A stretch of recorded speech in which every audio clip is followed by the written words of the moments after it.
که دا درې خبرې عملي کړئ، هر ځای به ستاسې پر مخ د بریا دروازې خلاصې وي.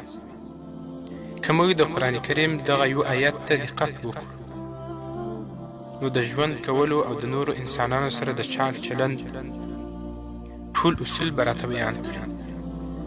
دغه آیت هم د نورو ټولو قرآني آیاتونو غوندې له فلسفې ډک دی. نو د خلکو سره د چلند په اړه دا درې قرآني جملې په یاد لرئ. که دا درې خبرې عملي کړئ، هر ځای به ستاسې پر مخ د بریا دروازې خلاصوي. لومړی، بښنه غوره کړه.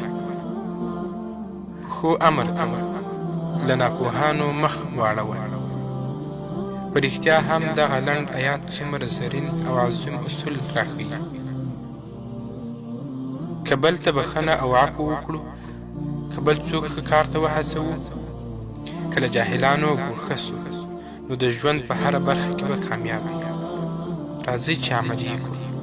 السلام علیکم ورحمة الله وبرکاته.